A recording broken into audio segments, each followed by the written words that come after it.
السلام علیکم ورحمۃ اللہ وبرکاتہ۔ میں ہوں آپ کے ساتھ حکیم محمد حسین اور آپ کو آپ کے اپنے یوٹیوب چینل حکمت اور کیمیا کے اندر ویلکم کرتے ہیں۔ دوستو، آج جو نسخہ لے کر آیا ہوں آپ لوگوں کے لیے، یہ نسخہ فالج، لکوہ، ادرنگ اور ریشہ کا ہے۔ یہ بہت ہی مجرب اور قیمتی نسخہ ہے، پہلے کی طرح آج بھی زبردست اور مجرب نسخہ لے کر آیا ہوں۔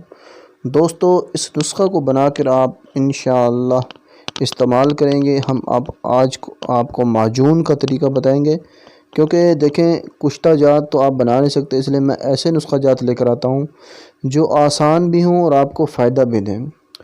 تو چلیے دوستو، چلتے ہیں نسخے کی طرف۔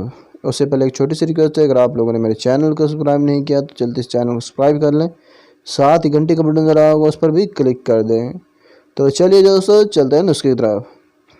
کلونجی 50 گرام لے لینی ہے، اجوائن دیسی 50 گرام، سہاگا بریاں کر کے لینا ہے آپ نے 50 گرام، مگاں 50 گرام، کالی مرچ 50 گرام، پیلا مول 50 گرام، سونڈ 50 گرام، سنا مکی 50 گرام، کالی ہریڑ 50 گرام، سونڈ 50 گرام، کچلا مدبر کر کے لینا ہے 50 گرام، جود بدستر آپ نے 10 گرام لینا ہے۔ ان ساری دوائیوں کو کوٹ چھان کر باریک پیس لیں اور کپڑ چھان کر لیں۔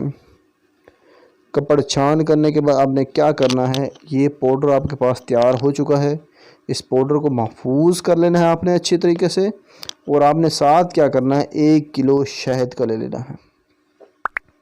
آپ نے جو شہد لینی ہے وہ خالص شہد لینی ہے، اصل شہد لینی ہونی چاہیے۔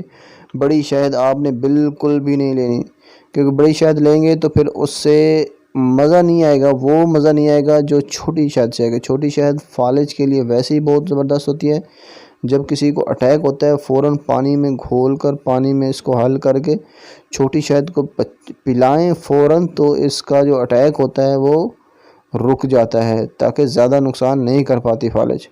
تو دوستو، آپ نے کیا کرنا ہے، چھوٹی شہد کا 1 کلو لینا ہے، اور جو آپ نے کوٹ چھان کر باریک طریقے سے پیس کر جو پاؤڈر آپ نے محفوظ کر رکھا ہے، اس پاؤڈر کو اٹھا کے آپ نے اس 1 کلو شہد کے اندر آپ نے ڈال دینا ہے، اور اس کو اچھے طریقے سے مکس کر لینا ہے۔ جب آپ اس کو مکس کریں گے تو یہ ایک آپ کا معجون بن جائے گا۔ یہ معجون آپ کا تیار ہو چکا ہے۔ اس کو آپ نے صبح اور شام گرم دودھ کے ساتھ 1 چمچ استعمال کرنا ہے، انشاءاللہ تعالی عظیم چند دن میں شفا ملے گی۔